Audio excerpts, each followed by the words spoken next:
Hello, and thank you for joining us. On behalf of Marion Square and Caresoft, I would like to welcome you to today's webinar, Implications of the Proposed National Quantum Cybersecurity Strategy. Before we get started, I'd like to go over a few housekeeping items. Please note, all of your lines have been muted to reduce any background noise. Please direct all of your questions to the Q&A box at the bottom of your screen. We'll do our best to answer all of your questions at the end of the presentation. If for some reason we do not get to your question, our team at Caresoft will follow up with you after offline. This webinar is being recorded and a link will be sent out in a follow-up email for you to view it again or share with a colleague. We are pleased to offer one continuing professional education or CPE credit to those that attend today's webinar. In order to qualify for the credit, you must be present, registering your attendance by signing in with your full name and actively participating in the polling questions throughout the entirety of the webinar. For more information on the CPE credits we're offering, our CPE sponsor, NASBA, and the submission process, please click the link on your screen. If you meet all of today's requirements, you will receive your certificate of completion within a few weeks. Before I introduce today's speaker, I would like to tell you just a little bit about Caresoft. Caresoft is the trusted government IT solutions provider and a top GSA schedule holder, supporting an ecosystem of manufacturers, resellers, integrators, and consulting partners committed to serving the public sector. The dedicated cybersecurity and defense team at Caresoft specializes in providing federal, state, local, and education customers with a variety of cybersecurity solutions to secure their cyber ecosystem. Our contact information will be at the end of the presentation, so please don't hesitate to contact us for any of your needs. At this time, I'd like to introduce our speaker for today's webcast, Harvey Morrison, co-founder and CEO of Marion Square. The floor is all yours, Harvey. Hey, thanks very much. And thanks everybody for joining today for what I think will be a relevant and timely discussion as to where we are in the budget process right now. But today we want to look at how the federal government's quantum legislation is translating into what I think is the opportunity for real potential contracts and dollars in FY26. So to start with, I'll kind of start at a high level here. There are really two key acts that I think are driving this shift, or two key pieces of legislation. One is the National Quantum Cybersecurity Act, and the other is the National Quantum Initiative Reauthorization. So this first mandate really focuses around post-quantum cryptography readiness and migration. And we'll talk about it in greater detail, but I think it really creates an urgency for agencies, or is going to create an urgency for agencies to act on PQC modernization. And the second extends quantum research and development, but it's shifting, right? So it's shifting the focus towards really applied programs, test beds, and new public-private partnerships. So together, these two measures will show really, I think, for quantum vendors, where federal dollars are headed in FY26. One of these, as you'll see, one of these pieces of legislation, I think, really represents a compliance path, and the other represents more of an innovation path. And understanding where your company fits in that landscape and how you align with these initiatives, I think are going to be critical as you put your go-to-market together for FY26. So just a quick overview for those who don't know who Marion Square is. We're an advisory firm. We're really dedicated to helping technology companies succeed in U.S. government markets.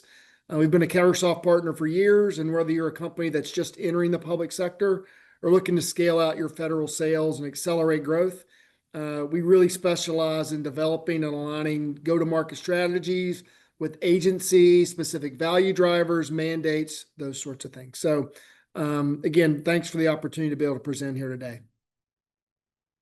So let's dig in a little deeper around these pieces of legislation. So the two pieces I think that are going to anchor everything in 26, there's some other bits of legislation we'll talk about, but these really are the two anchor pieces of legislation, really represent two very different paths to markets.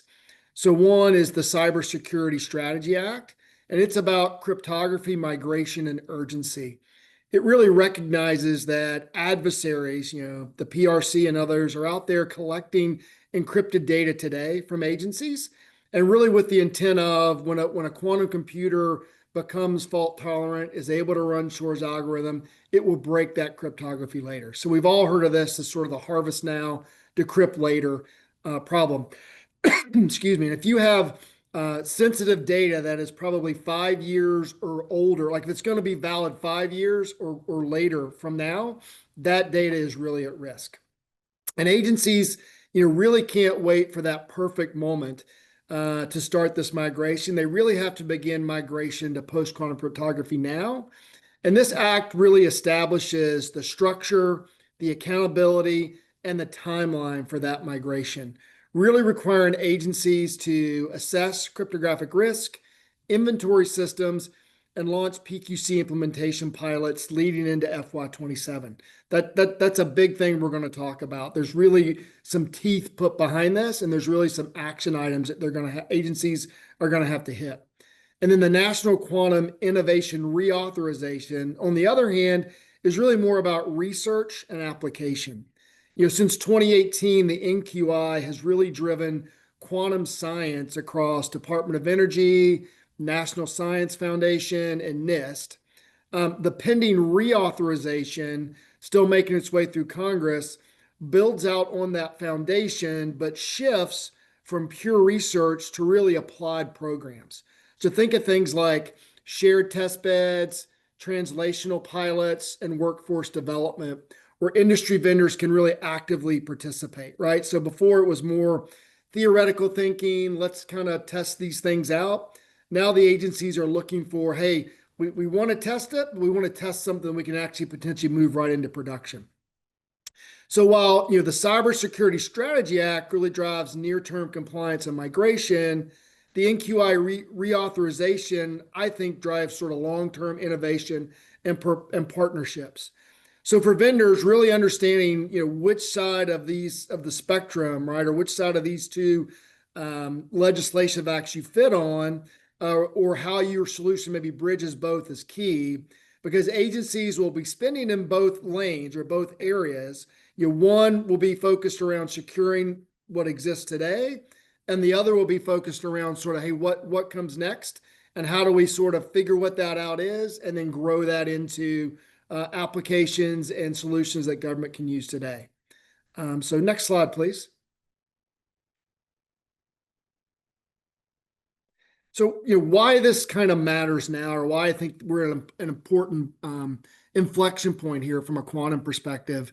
It's really unique from a timing, and budgets, I think, are converging. Again, on the PQC side, the federal government has really accepted that quantum computers will be able to break today's cryptography. It's just a matter of when, not if. And that post-quantum cryptography adoption is no longer optional. It's mandated, and agencies must start to demonstrate progress. And if they don't, they're going to be held accountable. On the quantum compute side, based on budget request, funding is really not being cut, right? So you hear a lot of things about government cutting things. Funding is really not being cut from a quantum perspective. In fact, I think it's being redirected into what's good for vendors out there, really applied use cases. So DOE is investing in, high performance data facilities and quantum access. NSF continues to fund institutes, but with more emphasis on applications and partnerships. And DARPA, they've released several solicitations now, is really starting to focus on benchmarking to separate, what's really hype from reality. So like what's really working and delivering results, and what's maybe not. And importantly, the FY26 budget requests are really reflecting these priorities. So that means, it isn't just about policy that's out there. So it's really not about a policy conversation. It's really about a funding conversation, right? And agencies will have budget lines for vendors, and that means the time to really start positioning yourself is now. So I know budgets haven't been passed, government's kind of closed down, but really digging in and understanding these mandates and where you fit and how you can price, package, and even message yourself to that is really going to help you out, because you really need to hit the ground and execute crisply when all these things come to fruition. Next slide, please. So let's kind of dig into each one of these things in a little more detail. So the National Quantum Cybersecurity Act was introduced in August of 2025, so just a few months ago, by Senator Gary Peters and Marsha Blackburn. It's bipartisan, right, which is critical because bipartisan bills typically in this space usually advance. So even before passage, I think it's already starting to influence some agency planning. So we've had conversations with several agencies before the shutdown, and they were all looking at this and having conversations about this. So I think everybody kind of feels like it's going to come through and it's going to happen. The bill itself updates the 2022 Quantum Computing Cybersecurity Preparedness Act, which told agencies to start preparing for post-quantum cryptography. But the 2022 Act really lacked some hard deadlines, really lacked the requirements for pilots. The 2025 bill, I think, really is going to change all that. It's going to require each agencies to run risk assessments, follow a 4-stage migration framework, and launch at least one pilot by 2027. It's going to put the White House Office of Science and Technology Policy in charge of this migration. I think that's signaling that this is a really top priority for the administration. And it's going to introduce real accountability with annual GAO reviews and progress reports that are going to be due to Congress from agencies. So, why does this matter for vendors in this space? Because I think it shows agencies now need commercial partners to help them meet these requirements, right? Many of these agencies don't have in-house tools to do things like cryptographic discovery or remediation. They don't have prepackaged solutions for post-quantum cryptography pilots, and they don't want to be caught, I think, flat-footed when this comes out. If you read into this bill, each agency has to have one high-value solution or one high-value application migrated to post-quantum cryptography by January 1, 2027. So that means when the budgets get passed this year, a lot of these agencies are going to be scrambling to figure out how do we address this and how do we do this. So, for PQC vendors, I feel like now's the time to be positioning your product as the fastest way for an agency to check the compliance box around this. And once you have your foot in the door, right, it's really a natural wedge to kind of broaden this thing and really go agency-wide. Next slide, if you would, please. So I just want to highlight to you all some of the key differences between, because I know everybody's kind of said, hey, there was an act out there, but now they're coming out with a new one. So what's kind of the difference between the 2022 Act and the 2025 Act, right? So the real contrast between those two is kind of night and day, right? The 2022 Act told agencies to prepare. Many did partial inventories of their cryptography. Some made progress, but many didn't. So without deadlines and without, sort of reporting and hard mandates, we really didn't see a sense of urgency around the federal government to start this migration. They were just preparing for it. The 2025 Act, I feel like, actually raises the stakes, right? It moves, again, as I mentioned before, leadership of this program to the White House. It requires risk-based prioritization. It lays out a structured 4-stage process for this migration, and it forces agencies to start to run pilots and to actually, jump in and actually do something on this. On top of that, it really introduces oversights, right? So agencies must report to Congress and face GAO reviews. So for vendors, right, in this space, this matters because I think it really creates some real urgency now. And agencies that maybe drag their feet in 2022, I don't think it's going to have a choice. They're going to have to start engaging in this space. They're going to have to act. They're going to have to show results. And that means, opportunities for discovery and inventory tools and services, remediation cryptographic module providers, monitoring platforms, that are out there. I think there's also going to be a big play in education for agencies. What is this post-quantum cryptography? How do we do these assessments? All sorts of things I think are going to come out of this. Next slide, if you would, please. So really just a high level about this 4-stage migration framework, just so you can kind of have it in your mind. It's really, I would view as, if you're in this space, your sales roadmap, right? Because agencies must follow it. And if you can come in and show where you're aligned to that, you're going to provide a lot of value. So, stage one is really in the preparation phase, and it's about governance and awareness. So vendors here can provide advisory services, training, readiness workshops for these agencies. And I'm actually seeing and have had conversations with agencies that are saying, are there classes out there we can take to get us up to speed on this? Once we've done our inventory, right, what comes after that? How do we do a prioritization? How do we run this gap analysis? How do we lay out our roadmap? So I think there's a lot of services and opportunity wrapped around that.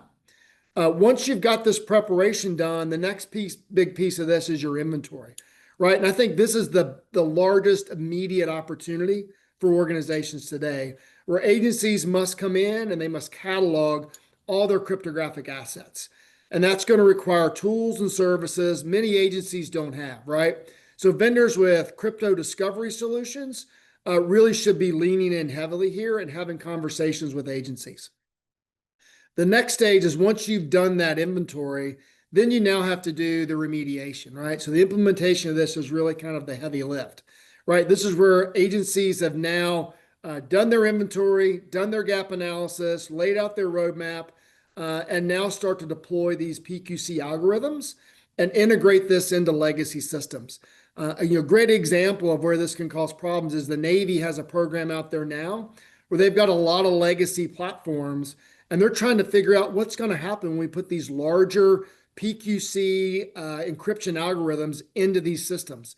Are the systems going to blow up? What's the latency that's going to happen to them?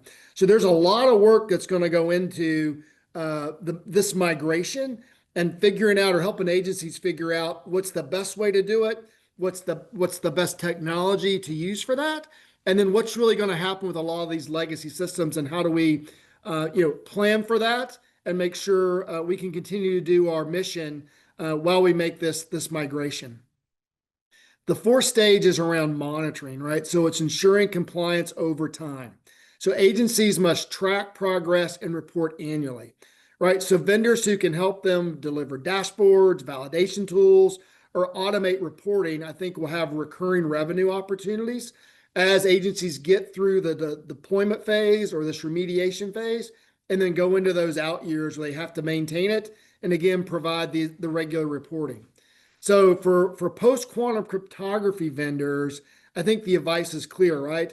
Don't sell PQC broadly, right? Package your solution offering around the different stages. Hey, we focus around the stage 2, stage 3, stage 4, and make it easy for organizations or agencies to kind of slot you into, hey, this is the roadmap. Hey, look, we understand your roadmap. We understand you're probably using tools for this. We slot in here and we solve these problems in this stage for you. That's how you should really be thinking about it and how you should be positioning your solution as you go into to talk to these agencies. Next slide, please. So now we want to kind of shift gears and talk about this National Quantum Initiative. So for those of you that don't know or haven't followed it very closely, this National Quantum Initiative, or NQI, was first passed in 2018 with really strong bipartisan support, right? Its core purpose was simple, but really kind of ambitious, right? It wanted to make sure the United States remains the global leader in quantum science and technology. And to do that, this National Quantum Initiative really set up a coordinated framework across multiple agencies. So Department of Energy, they kind of played a role for large scale, science and user facilities. NSF, right, plays a role for integrating academic institutes and workforce training. And NIST played a role in, setting standards. And then DoD is involved for all the defense related R&D work. The NQI funded major efforts early on, like the DOE Quantum Information Science Center, the NSF Quantum Leap Challenge Institutes, and several key workforce and education programs. And these really weren't just research grants. They actually created hubs of activity that vendors could sometimes plug into as partners or subcontractors. But here's the really important part about the NQI authorization that expired in 2023, right? That doesn't mean that funding, because this has expired, has stopped overnight. Many of the centers have ongoing appropriations, but the formal legislative scaffolding that supports all this has lapsed. So without reauthorization, funding streams risk, fragmentation, priorities lose coherence, and industry really has less visibility into where to engage with the federal government about this. So reauthorization is not just about renewing dollars, it's really about reaffirming the national strategy. For vendors, this matters because the NQI in my mind has been really the single most important structure guiding how quantum funding flows. Again, different from post-quantum cryptography, we're talking quantum compute, quantum sensing, timing, all those sorts of things. So if you really want to understand where DOE, NSF, NIST are investing, right, you need to understand the NQI framework. And the reauthorization is really going to ensure this framework doesn't just continue, but I think evolve. And that's what we'll talk a little bit about here. So how is this reauthorization supposed to change? Again, it's in Congress right now. It's in draft bills, but it's got strong bipartisan support, and we think it's gonna get passed. Everybody you talk to has said, yeah, this is going to happen. It's just a matter of time. So if you look at the original bill to what's in Congress now and kind of what's changing, again, this is important to keep in mind. The original NQI was really heavy on basic science. This reauthorization pivots to more applications. So what we mean by that is Congress wants to see quantum used in the near term, not just as a research project, but for really long-term value. And that means, hey, we're going to start funding things like testbed. We really want to start funding transitional pilots. So, hey, we've worked on this pilot. How do we transition this into something that agencies can use potentially agency-wide or use in production to really start solving problems? You're going to see more workforce programs. So how do we make sure our workforce can now access, and when they can access it, they know what to do with it, right? They're better understanding quantum, where in the past it was just, hey, if the scientists in the lab understand it, we're good. What we want to do now is make sure our workforce starts to understand it. And I think you're going to see more around public-private partnerships as well. And so for vendors, I think this is a big opportunity, right? Agencies and labs will be looking for, in my opinion, commercial partners who can provide platforms, SDKs, middleware, benchmarking, training, and application pilots that can turn infrastructure into real outcomes. So if you can show up with something usable, reproducible, tied to mission needs, I think you're going to become a priority partner once this reauthorization happens, and you'll be able to take advantage of the new funding and things that are going to happen around this piece of legislation. I want to take just a minute. If you go to the next slide, please. So I want to take just a minute and talk in a little more detail about these public-private partnerships and what this really means for vendors. So these are really how Congress intends to make sure industry is part of their reauthorized, national quantum initiatives. These aren't really vague ideas. They're really structured opportunities from what I've seen and reading the information. So things like shared test beds, right? So Department of Energy and NSF, I think will pay for a facility, but it's the vendors who are going to provide, SDKs, emulators, benchmarking, developer support that make these test beds usable. So, hey, we have a test bed, bring your technology in here and let's deploy it. Let's see how it's used. Let's see the value of it. And then let's be able to roll that out from the test bed into production, into agencies. Joint R&D projects, right? So instead of just a pure research grant, I think you're going to see co-funded efforts where labs provide the science, vendors provide the tools to make this really deployable. So, hey, we've got a problem we're trying to solve. Hey, we have a tool that can solve it. Great. Let's set this up in an environment. Let's research it. Let's test it. And then let's start to roll it out. I've mentioned this a couple times, and I think it's going to be really critical, is workforce and training, right? So agencies really want pipelines for agency staffs, integrators, and operators, right? So I think vendors who can bundle training credits, curriculum into their proposals are going to make themselves stand out. So, hey, we're not just going to bring a tool, a quantum tool, drop it in your environment, and we, the vendor, are going to manage it, run all the experience and do this for you. Government is really going to want to start to have their employees trained on it so they know how to use it. They can use it for the long term, manage it, those types of things. So keep that in the back of your mind as you start to generate these proposals is, hey, not only do we want to help you solve this problem, but we want to make sure you're efficient and sufficient on our platform to be able to use it going forward. So, for vendors, this message of, PPP, I would think of them as almost a front door.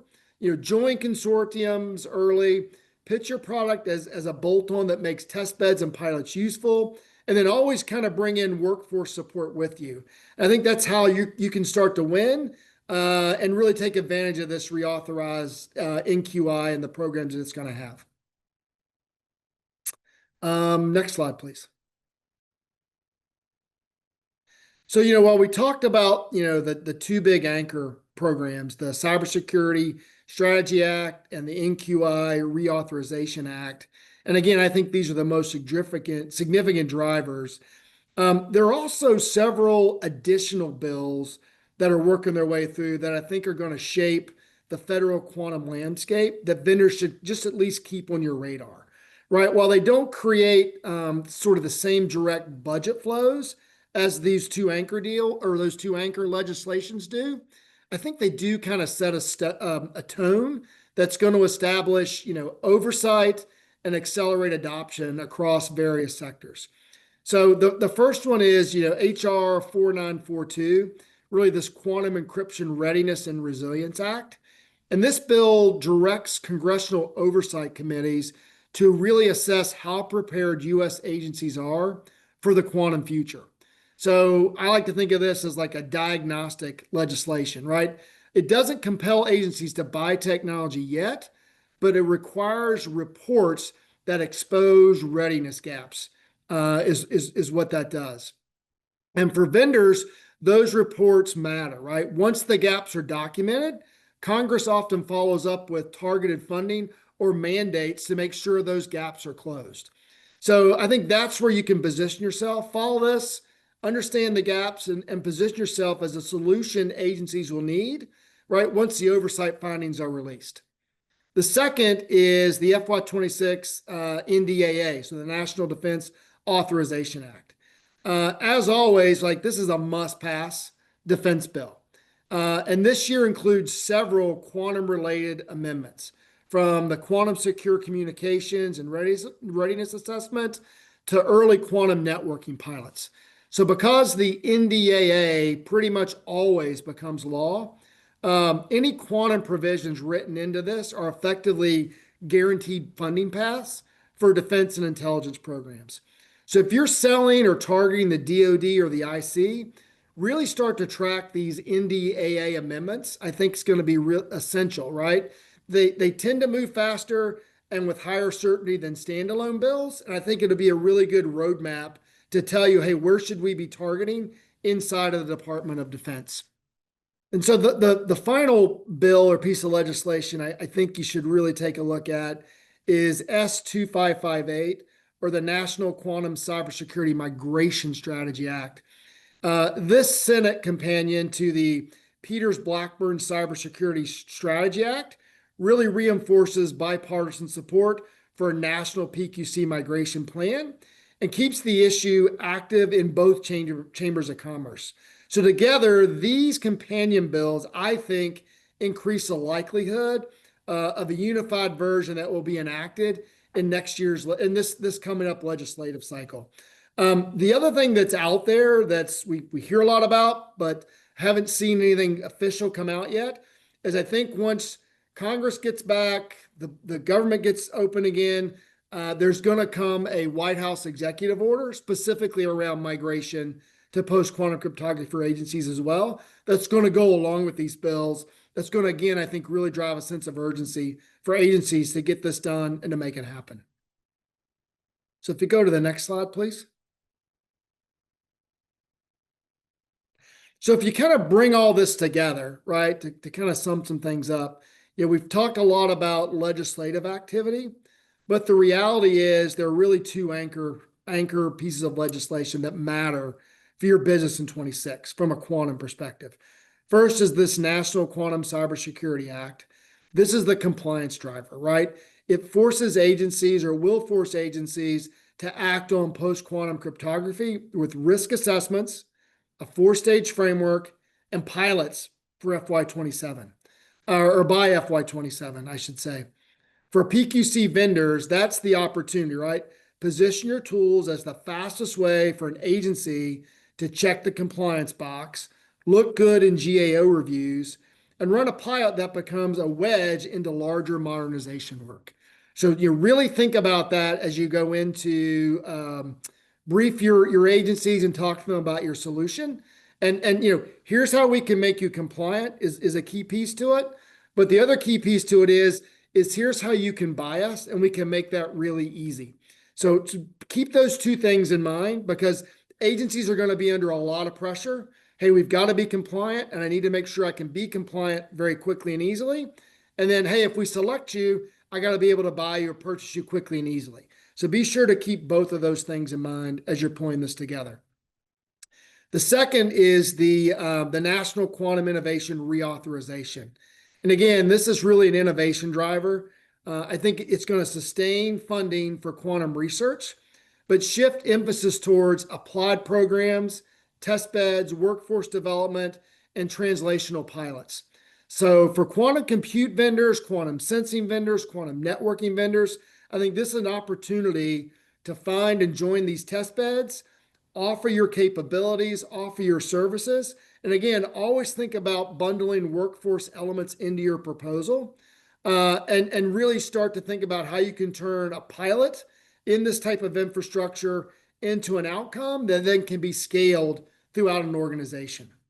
And again, we've talked about there are some other bills that are out there, amendments in the NDAA, Oversights Acts, PQC standards legislations. They matter as well because I think they show momentum, right? As you start to look at this, if you follow the budgets like we have over the last 3 or 4 years, it started a little bit of talk about quantum and got larger and larger and larger. And now if you look at FY26, there are a lot of bills out there around quantum. So I think this year you're going to see quantum is really no longer a niche subject in Congress. Again, it's appearing across multiple legislative vehicles, and that's really giving signals to agencies that, hey, this is real and it's here to stay. And so for vendors, right, I think it's a talking point, a way to show that you're understanding this legislation, a way to show that you're tracking what's going on in the agencies and the industry, and you're not just, hey, I'm pitching my own product. So I think, what's the big takeaway? FY26 is a year, I think, where kind of policy is going to meet funding. I think agencies are going to have dollars for PQC pilots, for quantum test beds, for workforce programming, and for benchmarking. And I think they're going to be under pressure from both a compliance perspective as well as on sort of the innovation front. And so I think your role as a vendor to be successful is not just to pitch sort of an abstract technology.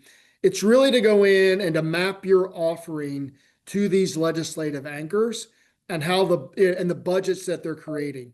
So, if you're a PQC vendor, right, ask, or be able to tell how does my tool kind of fit into this 4-stage migration framework? And if you're a quantum compute vendor, think about how does my solution plug into a DOE or an NSF test bed? And then what outcomes can you demonstrate from a test bed like this? And then for everyone, right, I think the mantra is the same, pilots, partnerships, and budgets. Agencies buy against budgets, they report against pilots, and they deliver through partnerships.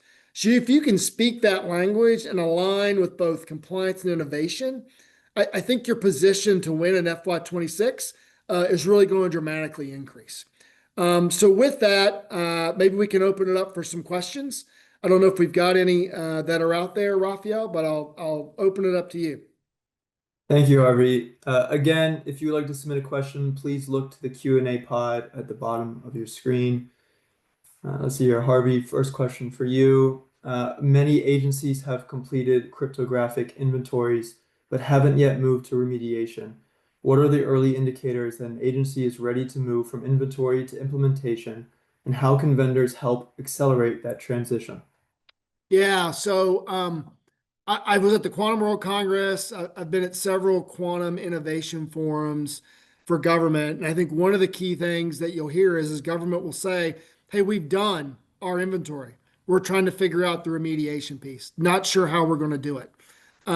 So keep an eye out for that. I think once the new legislation comes out or the budgets get passed, agencies are going to immediately start looking at how do we do this inventory and discovery or discovery and inventory. And if you're in the remediation business, I think a key question to start to ask these agencies is, hey, when you do this discovery and inventory, you're going to find problems. Have you even thought about remediation?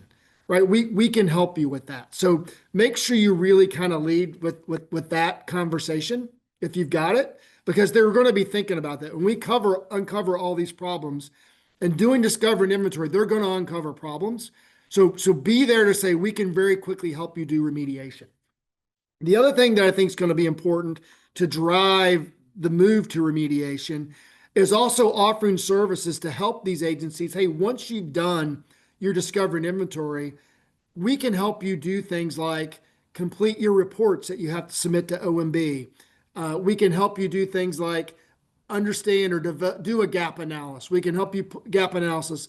We can put your roadmap together because these are all things that flow out of that discovery and inventory, which they're going to have to get done before they start to do remediation. So if you can offer those types of services to help, I think that'll speed that process up as well. We have another question here. Which agencies have started? Most have yet to get going with inventories. So which agencies have started inventories? So from what I'm aware of, I know CBP has done their inventory. They've been very open about that. So Customs and Border Protection, they were one of the early ones. Pseudo government agency, I know the U.S. Postal Service has done their discovery and inventory, and they're actively out talking about remediation. And then I know SOCOM down at the Army has done their discovery and inventory. And they're actually, I was at a conference where they spoke, and they've actually said, hey, in the next, once the new budget cycles come out, we are going to be actively piloting and working on remediation. We can't do it fast enough. So those are just three agencies that I know of right now that have done those. Another question here. Having experienced the years of failed IPv6 transition that grew out of a GSA mandate, will the guidance include research about adversarial PQC joint initiatives? Yeah, I think that the guidance will start to include some of that research. I think the problem that we've got though is a lot of our adversaries, they talk some about the what they're doing in PQC, but I think when somebody finally comes out with a nation state's more than likely going to be the one that comes out with a fully fault tolerant quantum computer, they're going to keep it to themselves. They're not going to tell anybody what they're doing, because they're just going to continue to steal data until we figure it out. Is kind of my thought. So I don't know how much information we're going to get around that. So I hope that answered the question, but that's kind of my opinion on it. Another question here. Will the federal post-quantum encryption engage with INCITS National Quantum Standards work? I believe it will, but I think we've got to see the actual final legislation that comes out. But I have heard that, yes, they are doing a lot of coordination across a bunch of different areas. So again, I think we just have to wait to see what the final legislation comes out with. But, if you read through it, it does talk a lot about the collaboration piece and working with other standard bodies. But again, not until the final version comes out, because there's two versions of it, one in the House and one in the Senate, and they're trying to determine what the final version of that's going to look like. Perfect. And the NQI reauthorization puts new emphasis on workforce and translational programs. How can technology companies engage in these initiatives, for example, by contributing to curricula, test beds, or lab partnerships? in a way that also builds long-term federal business? Yeah, so again, I go back to we had a conversation the other day with the folks over at National Defense University, and one of the big things they said was, and I think this is a great example of how all that sort of comes together, is hey, we've got a budget, and it's several $1,000,000 where we want to bring in quantum solutions that solve real world problems, uh, pilot those solutions, and in that pilot phase, get our people really smart on how to use these technologies. And once we prove value, we can then roll it out. So, as a technology company working with government, that's how I think you need to be thinking about these as you go in and talk to agencies is, hey, we have a solution. We can deploy it to solve a real world problem and show you this proof, but we want to get your team, your people involved to make sure they know how the solution works and the value that you can get out of it. So I think that's going to be really critical in the workforce perspective, and then making sure you have pilots that can translate into production versions. Perfect. And finally here, with PQC pilots expected by 2027, do you anticipate agencies will use existing contract vehicles like CDM, JWCC, or GSA MAS to fund these efforts, or will we see new OTA/BAA style programs emerge specifically for quantum modernization? Yeah, so I think it's going to be a combination of both. So I have already seen BAAs, CSOs, SBIRs, all those sorts of programs out there for quantum. The Navy's been out big with it. They've had several different quantum SBIRs. Other agencies have done CSOs. So, Marion Square, we've compiled a whole list of those potential opportunities around quantum. So I think they're going to use some traditional ways like GSA and others to buy. But I think, and again, this goes with a broader way that government is trying to buy now, is they want to streamline and simplify this. We talked about AI with a bunch of folks the other day and contracting. And what we're seeing is hey, can we do a CSO, like a really small pilot, prove this out, and then grow that very quickly into a production version? So I know a lot of organizations out there are like, yeah, we're not really interested in innovation programs. We want to go for the big production ones. But I would tell you, for a lot of these emerging technologies, you need to look at those innovation programs because government is actually using the pilot as the foundation and the justification to then extend out to the enterprise. So don't count those out, and really start to take a look at those, because those are going to be, I think, very qualified ways to contract.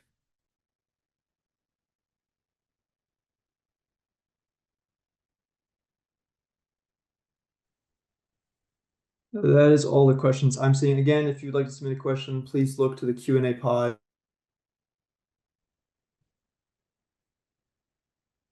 Just give it a second here to see. Yeah, sure. Here we go. Given the critical national security areas this addresses, will joint IP JDA approaches be applied? Given the critical, I believe it will. Yes. Yes, I do believe that is based upon, to your point, the national security areas that this address. Yes, I do believe it will. And I'm sure we'll share these slides, Raphael and Holly, afterwards. My contact information's on it. So if you've got additional questions or would like to reach out, please don't hesitate. We love talking quantum and working with quantum vendors. So please don't hesitate to reach out. We'd love to chat. Thanks again, Harvey, for your participation. I want to thank all of our participants for joining us today. We hope that you found this webcast informative and helpful to you and your organization. Please take a moment to answer the questions that will appear on your browser after the webinar. We appreciate your feedback. For those who met the CPU requirements today, you will receive your certificate of completion within 2 weeks. If you have any further questions or would like to request more information, please feel free to contact us. Our contact information is currently being displayed, so please don't hesitate to call or email us.